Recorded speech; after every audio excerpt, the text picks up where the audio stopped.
Good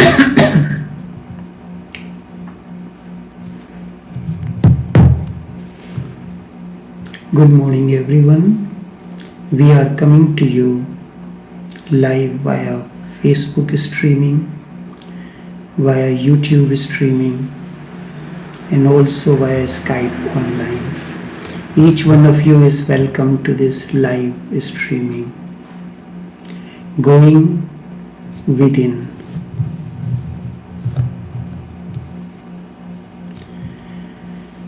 Only in nothingness intelligence functions.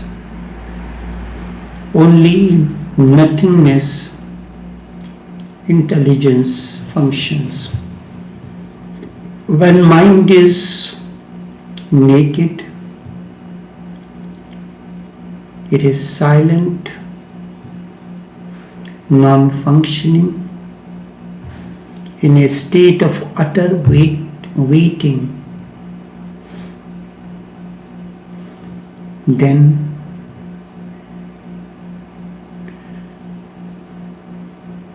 you come to know truth.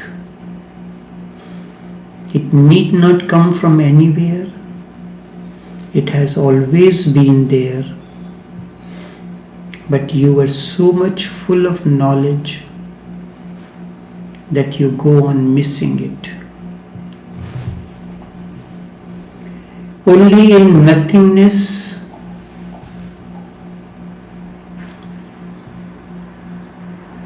truth is discovered. Nothingness can know truth because in nothingness alone your intelligence functions totally. When do you hear the echo of your own voice? A room which is full of furniture and other stuff. You do not hear the echo. The moment room is completely empty, there isn't anything, then you can hear your echo. Intelligence is the echo of your silence. Intelligence is the echo of the silence of flowering from deep within. Only in nothingness, intelligence functions totally. That is why you see miracles. Children are so intelligent, and old people, as you grow in age, by and by, intelligence dulls and you become dull. Children learn very fast. Older you become, more difficult it becomes for you to learn. If you are old and you want to learn Chinese, it will take 30 years and a child can learn within 2 or 3 years. It is in nothingness intelligence functions totally. Now even the scientists say that children can learn at least 4 languages very easily. If he is just exposed to 4 languages, he can learn very easily. This is the minimum. The maximum has not yet been decided how many languages a child can learn together if he is exposed to them. It happens if a family is multilingual. It happens very easily. If the town is multilingual, it happens very easily. In a metropolitan city like Mumbai, children learn Hindi, English, Marathi, and Gujarati very easily, because in Mumbai one has to interact with all these communities. Those who speak Marathi, those who speak Hindi, those who speak English, those who speak Gujarati. Children need only to be exposed. He is utterly intelligent that he immediately sees the point of learning it. The older you become, the more difficult it becomes for you. It is very difficult. They say to teach an old dog new tricks. It need not be so. If you remain a nothingness, then it need not be so, because then you remain a childlike throughout your life. A childlike innocence, childlike intelligence. Socrates is a child even when he was dying. He is still vulnerable, open, ready to learn even from death. When he is dying on the bed, the poison is being prepared. At 6 o'clock, he will be given the poison as the sun will be setting. He is so excited like a child. His disciples were crying and Socrates was very excited. He gets up again and again, goes out to inquire of the man who is preparing the poison. How long will it take? His eyes are so curious, and the man is going to die. This is no time to be so curious. The man is going to breathe his last within a few minutes. Still he is so excited, ecstatic. One disciple asks, "For what are you getting so excited? You are going to die." And Socrates says, "I have known life, but I have not known death. So that is why I am excited. Sooner I know what death is. Even death becomes a great experience to one who is innocent, and Socrates is innocent to his very core. West has not produced another man comparable to Socrates. Socrates is the Buddha of the West, the awakened. You can always remain capable of learning if you remain a child. When someone asks, "Jesus, who can enter the kingdom of your Father?" Jesus said, "One who is childlike." He did not say childish. There is a vast difference between childish and childlike. Childlike is a conscious innocence, and childishness is a stupidity. You can always remain capable of learning if you remain a child. What creates dullness in you? What creates stupidity, mediocrity? It is knowledge that keeps on, you go on accumulating, Your accumulated knowledge makes you become less and less capable of knowing. Renounce knowledge, abandon it. You will know what it is. I teach you how to renounce, teach you the renunciation of knowledge. The only renunciation that is needed, not to renounce the world, not to renounce the family, not to renounce this or that. The only renunciation that you need to do is renounce all that knowledge, all that garbage that you have collected in the name of knowledge. There is no other renunciation. That is stupid, foolish, and meaningless. Renunciation of knowledge is the only renunciation, and with this, a strange thing happens.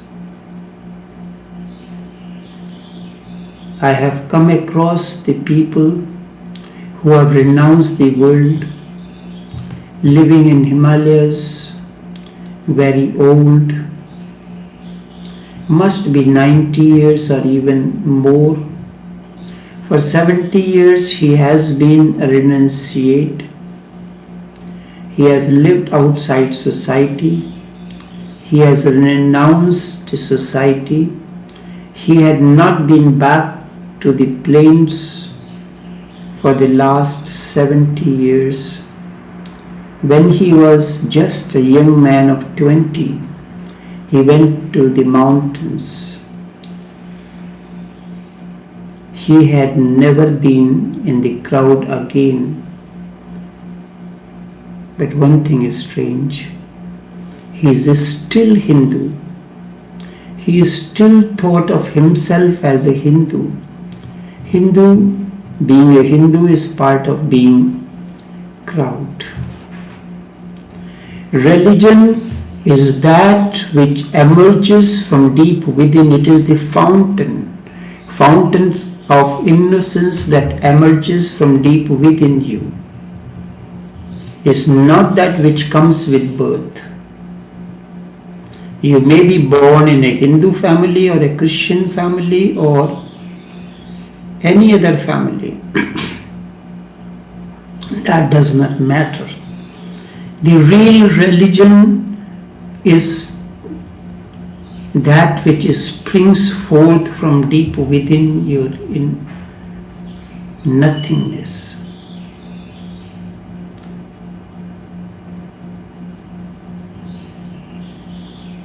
It is very easy to renounce society. What is religion? Religion is the conditioning, the knowledge that you are born as a Hindu. Hinduism is the greatest religion. I recall my grandmother, the Sufi master, was not educated. In the sense that you know what education is, no degrees, nothing. I would have been 10 or 11 years of age. I asked her one evening. In the night I used to get an opportunity to be with her while squeezing her feet. That was the meditation. I asked her, what is my religion? I have been born in a Hindu family, and then our forefathers, ancestors, they were all Naqshbandi Sufi masters.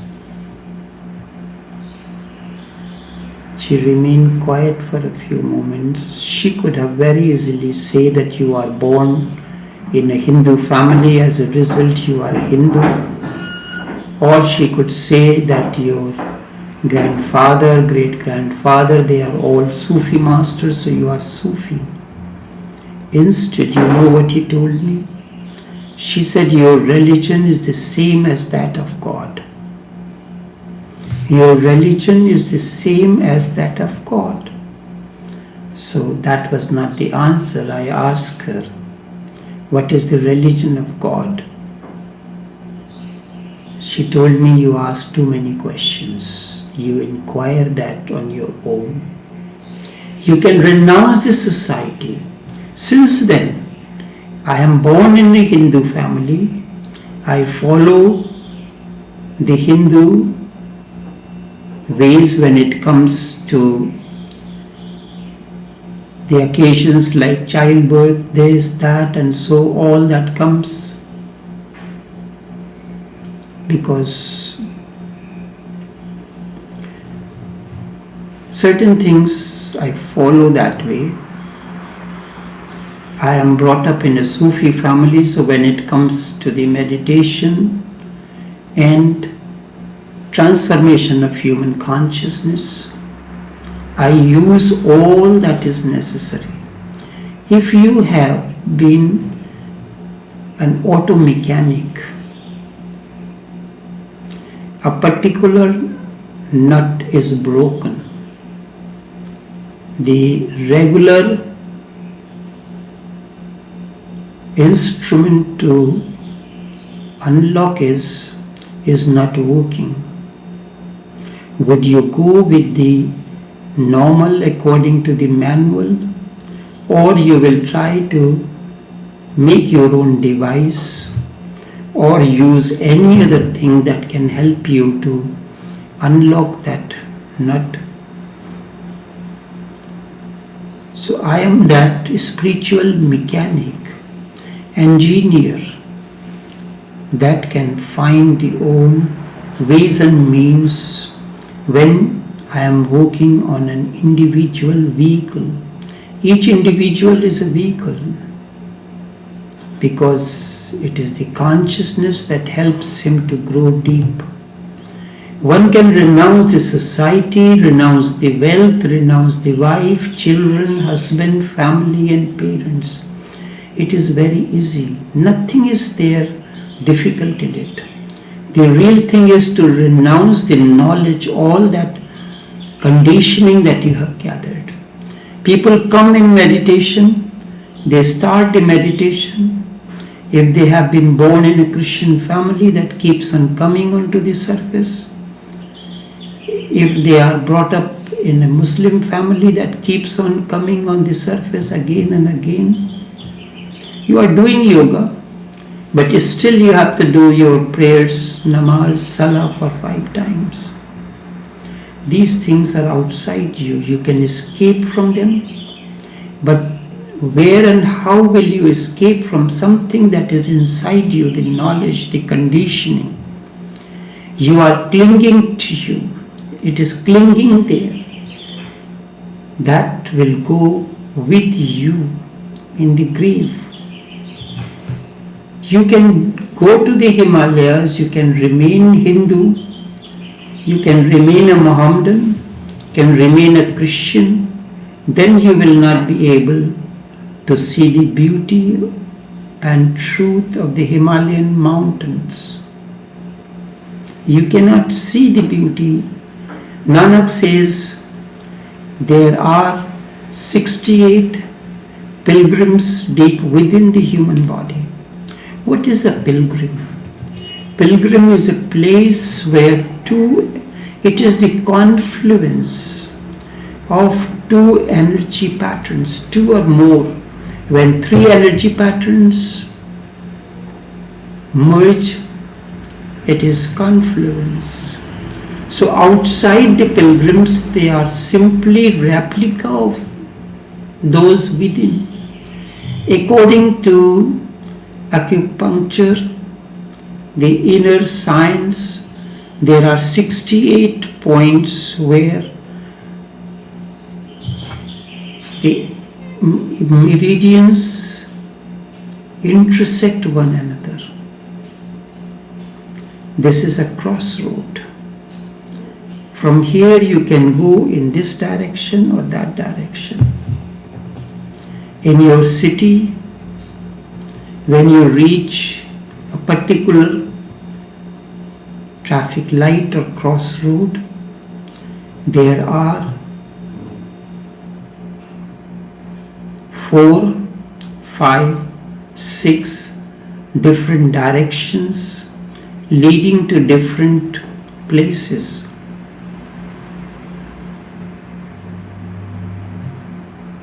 So this, he says there are 68 such points which are inner pilgrims.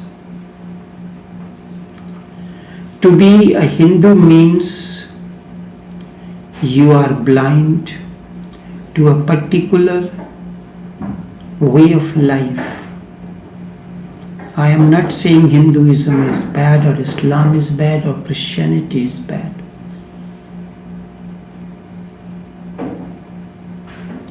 These are paths. Religion is that which is eternal. Sanatan.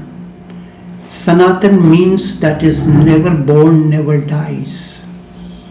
You come with it, it remains within as a part of you, and only in a state of inner silence, nothingness, you come to know it.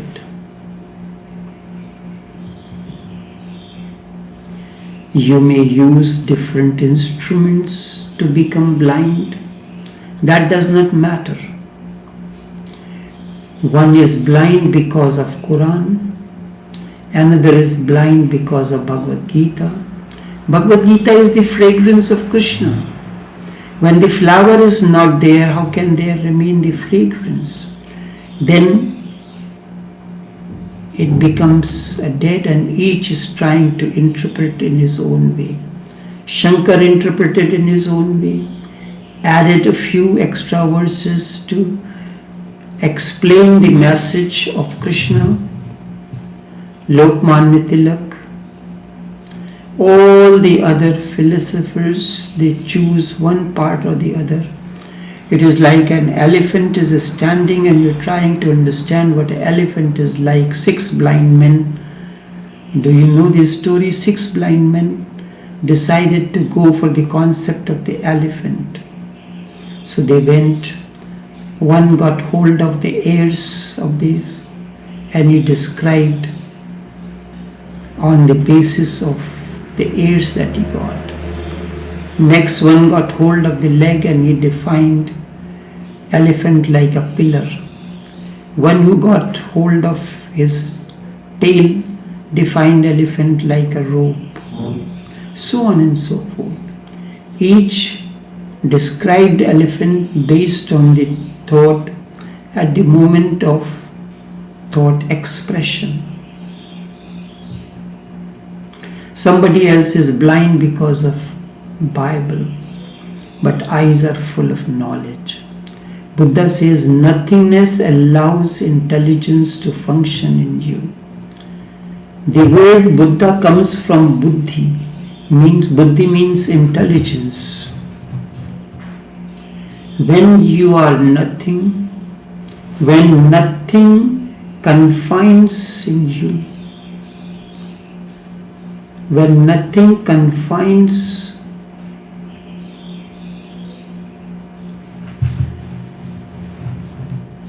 you, nothing defines you, when nothing contains you, you are just openness, then there is intelligence.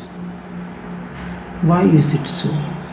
Because when you are nothing, fear disappears. And when fear disappears, only then you can function intelligently. If fear is there, you cannot function intelligently. Fear cripples you. It paralyzes you.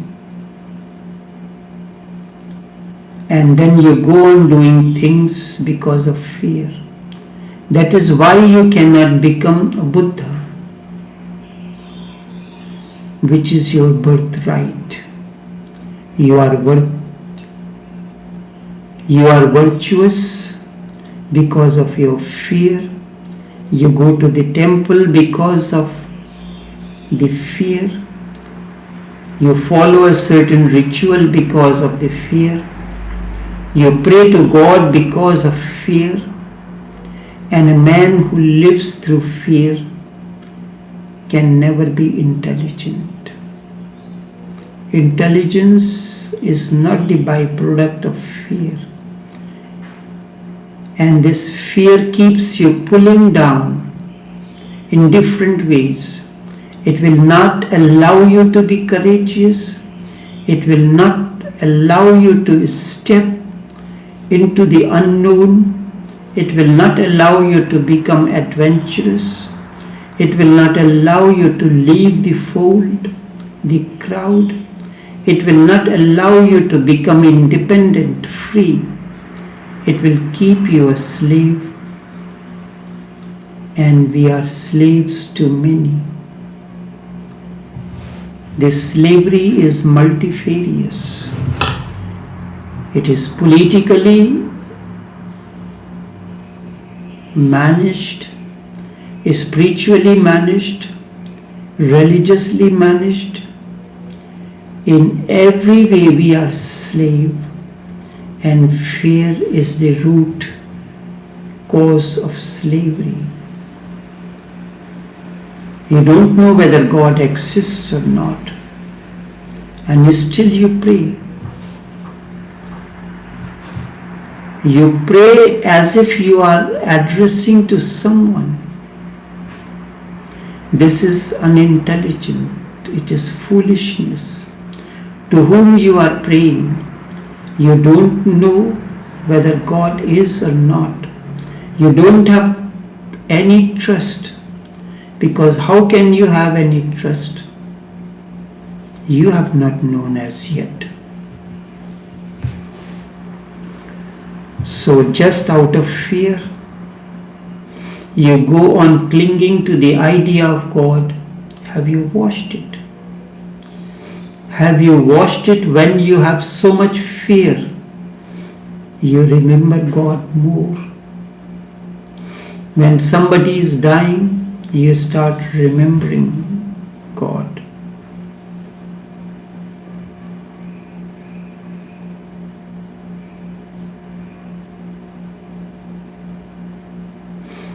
I have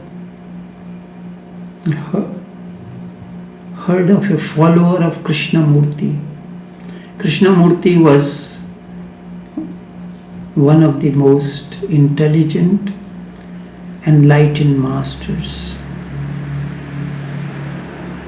So this person fell ill. He had a heart attack. By chance, I happened to know him. I got the message that my father is in a very dangerous situation. If you can come, it will be a great solace to him. These may be his last moments. So I rushed. When I went into the room, he was lying on the bed with eyes closed, chanting. Still at that moment chanting Ram, Ram, Ram. After 40 years of being associated with an awakened one, he still has not purged the conditioning. There is no God.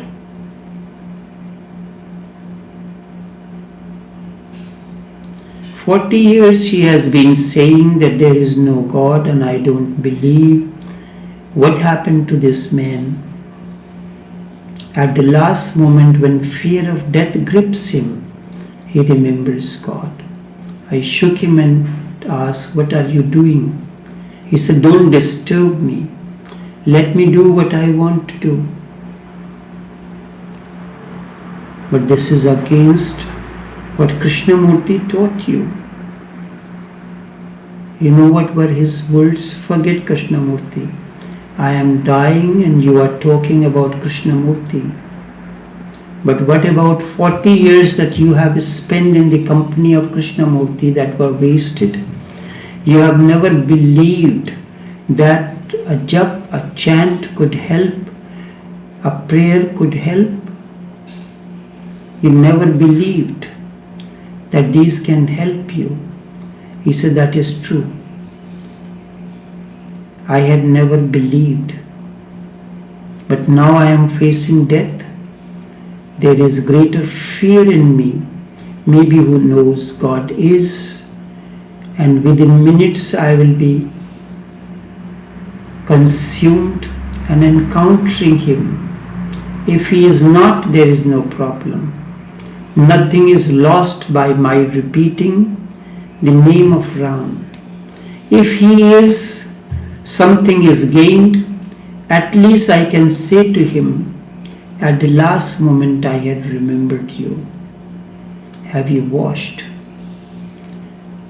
Whenever you are in misery, you start remembering God more. When you are in danger, you remember God. When you are happy and everything is going on smoothly, you forget about God. Your God is nothing else but projected fear. Out of fear, there is no possibility of intelligence. And fear is there for a fundamental reason. Because you think you are. That is why the fear is there.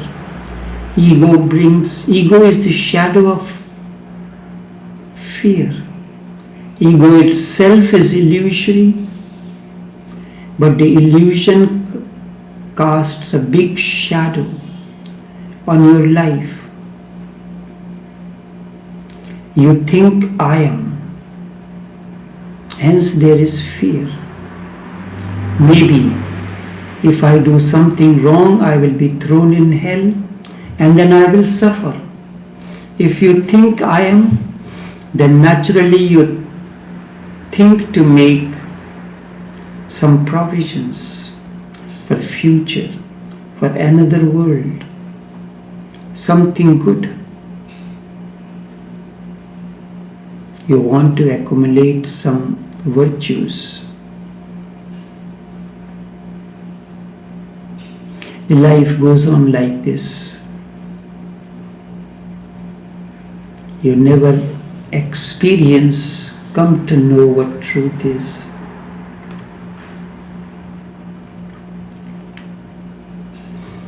Only this much for this morning. Until tomorrow, take care and do have a pleasant day.